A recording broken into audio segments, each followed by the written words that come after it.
Hey guys, welcome to our Sunday night talks. I'm so excited to get to speak to you all tonight, and I'm going to teach a lesson that I've titled Taking the Eye Out of Anxiety. I really wish we were in person, but I'm really excited that y'all are going to get to meet and talk with your small groups after this. I think there'll be some really good discussion that y'all will be able to have. When we started these online topic videos, we asked a bunch of the SLTs things that they wanted to hear about, and one thing that came up a lot was anxiety. I think this is something that's really important to me because it's something that I've struggled with a lot and have come to the Lord in prayer a lot and really sought a lot of guidance in, and that the Lord's taught me a ton through. So I'm really excited to sort of share some of the things that I've learned and am still working on. I also wanted, before we get started, to cover the fact that I'm sensitive to the fact that there is anxiety that needs to be treated medically, and there's absolutely nothing wrong with that. And what we're going to cover today is more of the anxious thoughts and feelings of worry, and there's absolutely no shame in needing medical help. The Lord created therapy and created medications, but I did want to highlight that we are sensitive to that, and this is more, we're talking about anxious thoughts within ourselves. And so to get started, we are going to go to 1 Peter 5 through 7. I think it's the verse that everyone brings up when we talk about anxiety. I'm going to read it to you all, and then I'll sort of give you an outline of where we're going. So 1 Peter 5 through 7 says, "Young men, in the same way be submissive to those who are older. All of you clothe yourselves with humility towards one another, because God opposes the proud but gives grace to the humble. Humble yourselves, therefore, under God's mighty hand, that he may lift you up in due time. Cast all of your anxiety on him, because he cares for you." So what we're going to do today is we're sort of going to break this verse down into pieces, and then we're going to go over some ways to sort of evaluate anxiety in our own lives. I don't know about you all, but this is the verse that any time in my life that I was anxious, like someone pointed me to this verse, 1 Peter 5 through 7. And I think I read this and I said, okay, cast your anxiety on him. I can do that. So I think I would. I'd be like, okay, Lord, I'm casting. I'm anxious about this test grade. I'm casting it on you. I'm anxious about this relationship problem or this friendship or this person's mad at me or disappointing my parents. Like, I'm casting. And then it's so frustrating when you're still anxious. I think over and over again, I've been like, Lord, I'm casting. And I prayed it and I believed it. And I just sit there and I'm still anxious, and I've never understood why. Because I'm like, this says cast your anxiety on him. But I think what we miss so much is that there's a whole verse that comes before it that says, humble yourselves, therefore, under God's mighty hand. And I think I missed that part for so much of my life. And I watched a sermon one time that pointed out that there's a verse 6 before a verse 7. So yes, we absolutely need to cast our anxieties on him, but we also need to do what verse 6 says. So we're going to sort of break verse 6 down. And the first part of it is humble yourselves, comma. That's it, humble yourselves. And to humble yourself, it means to lose your pride. Stop doing it our way. We think a whole lot of ourselves, and I think a lot of times we think that we are supposed to carry burdens that we're not supposed to bear. And a lot of the things that we might be anxious about aren't things that were ours in the first place. The way I've heard it put is like carrying weight that we were never meant to carry. And that's sort of where the title of this talk came from, is that taking the I out of anxiety. I know a lot of you have probably heard the analogy that I is the middle letter in the word anxiety. And I think, as you heard me saying just a second ago, so often when I'm trying to give these anxieties to the Lord, I'm saying, I'm casting, I'm worried about my test or my friend or my relationship, when in reality, a lot of those things aren't mine to control. And I think that's where the humble yourselves part of this is so important. So if you all want to turn to Psalm 139, 23 through 24, it says, "Search me, O God, and know my heart. Test me and know my anxious thoughts. See if there's any offensive way in me, and lead me in the way everlasting." And so this sort of highlights, like, search me, and recognizing that sometimes the problem can be us, as shocking as that is. But search me, O God, know my anxious thoughts. Identify the anxious thoughts in me that I'm trying to carry, or the things I'm trying to control that aren't mine in the first place. And that's David at this point in Psalms is saying, search me, O God, know my heart, and test me and know my anxious thoughts. Another example of this is in Daniel 10, if you want to turn there. But it's Daniel 10, verse 12. And it says, then he continued, do not be afraid, Daniel, since the first day that you set your mind to gain understanding and to humble yourself before your God, your words were heard, and I have come in response to them. So it says, to humble yourself before your God, your words were heard. And the Lord hears us and the Lord sees us.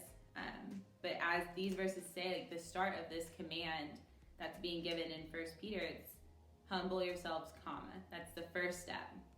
And then the next verse, or the next part of the verse, says, humble yourselves, therefore, under God's mighty hand. And that's what starts sort of the cool part of the Lord in this passage, is that all throughout the Bible, whenever the hand of God is mentioned, like the hand of God is the big guns. It's mentioned all over, from the hand of God that brought Israel out of Egypt, the hand of God that brought on the plagues, the hand of God that brought Ezekiel out of the valley of dry bones. In John 10, he says, like, no one can snatch my sheep out of my hand. Even in Luke, like the last words that Jesus says before he dies on the cross in Luke are, Father, into your hands I commit my spirit. The hand of God is like the big guns, the physical manifestation of God. And so he's saying, humble yourselves under God's mighty hand, which is such a safe and powerful place. And knowing like how close you are to the Father's hand, and that he in that hand can carry all these weights that you're trying to carry yourselves. And then the next part says, cast your anxiety on him. And this is where we all sort of jump to from the start, and we've totally missed the humble yourselves under God's mighty hand. But it's a weapon that we know, and we know that we can go to the Lord in prayer and cast these things to him, but give them to him from a place of humility, of understanding, Lord, I'm so anxious about this, but I can't control it. I can't control the test grade. I can't control the relationship. I can't control what I see or consume, and I think you need to have the humility to recognize that it's just not for you to bear. And then the next part, if we continue through the verse, so we've got humble yourselves, comma, we have therefore under God's mighty hand. And then we have that he may lift you up in due time, because his hand is powerful. It's the big guns. Cast your anxieties on him, because he cares for you. So the last part we're going to talk about in this verse is because he cares for you. Because it's not just you. You're not alone in this. You're not the only one that feels anxious. You're not the only one who's anxious about where to sit for lunch at school, or sees posts on social media, people together, and feels like you've been left out, or is worried about what college is going to look like, or what next school year is going to look like. If you're going to make the sports team, you're not the only one. But the Lord does promise that he cares for us. And to highlight that, we're going to go to Psalm 37, 23 through 24. And it says, if the Lord delights in a man's way, he makes his steps firm. Though he stumbles, he will not fall, for the Lord upholds him with his hand. And so once again, we have the hand of God. And this says, though he stumble, he will not fall.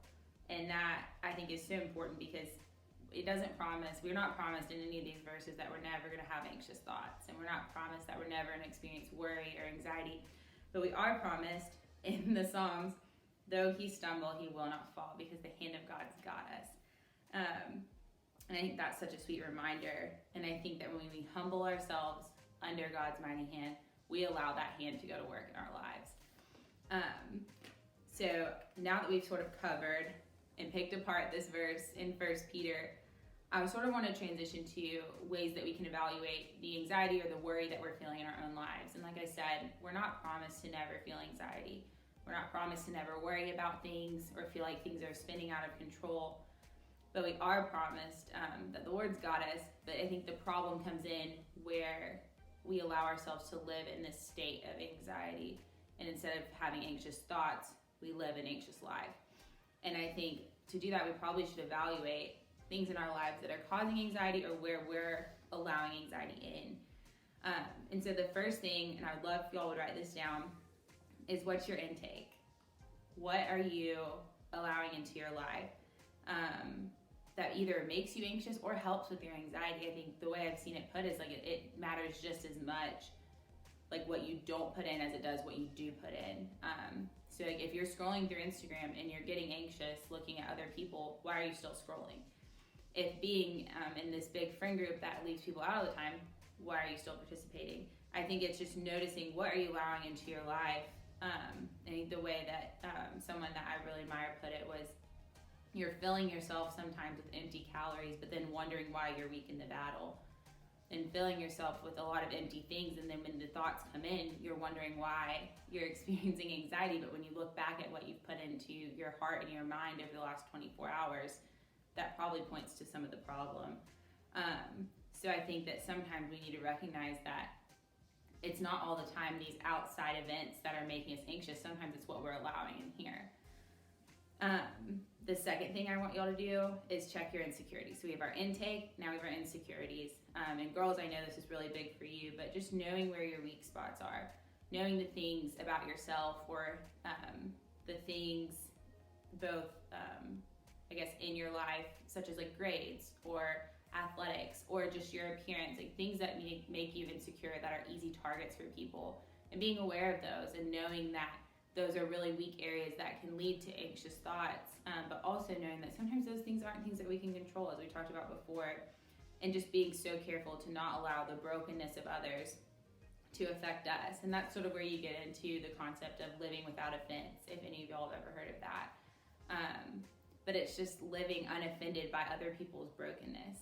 Doesn't mean like ignoring them in a mean way, but it's just letting things roll off your back and knowing like who the Lord says you are and what he says about you. Because the Lord speaks to all these insecurities that we all have. And so making up your mind about what does and doesn't matter, and whose words do and don't matter, especially when speaking to those insecurities, is something to definitely evaluate. And then the third thing is check your integrity. And this is a really hard one, but checking if there's any areas of your life that are making you anxious because of sin that you're hiding from others or hiding from the Lord, and you're just living in this fear of getting caught. And that's such a hard place to be, and you're not stuck there if you are there. There is a way out, and there's redemption, and there's forgiveness. But I think that's a third really important source of anxiety, especially for kids y'all's age. So to sort of wrap up, we've covered, really picked apart 1 Peter 5 through 7, top to bottom. And what I really want y'all to take away from this is that it's not just casting your anxieties on the Lord and saying, Lord, I'm giving this to you. It's understanding and humility that a lot of times the things that we're anxious about aren't ours in the first place. And that's such a sweet gift from the Lord, because he doesn't want us to bear these things. So when we take on more than we're supposed to carry, no wonder we fall. But the Lord's got us because he has his mighty hand. And the other thing I really want y'all to take away is just evaluating your anxiety. When you get anxious, look at the source. Is it something that you're taking in? Is it social media? Is it a toxic friend?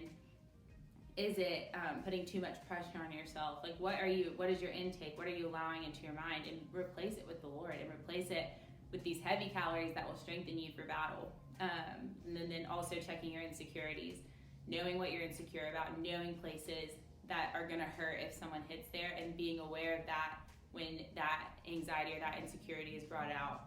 And then the third thing is checking your integrity, and being honest with yourself about if there's any areas of your life that are causing anxiety because of sin in your life. So all in all, I'm really excited for y'all to go to small groups and talk about this, and hopefully have some good discussion about your own experiences, because I think pretty much everyone at some point in their life has been worried or anxious about something. I'm going to pray for us real quick, even though we're over video, and then y'all will go to your groups. Dear Lord, I thank you so much for every student that's watching this. God, I pray for those that struggle so much with anxiety, Lord, that they will just see your truth in this, Lord, and see that humbling ourselves before you and understanding that these burdens are not ours to bear is so important, Lord. I pray you'll bless their time in small group and help them to have good, constructive conversation, God. And we thank you so much that you promise to hold us in your mighty hand. In your name I pray. Amen.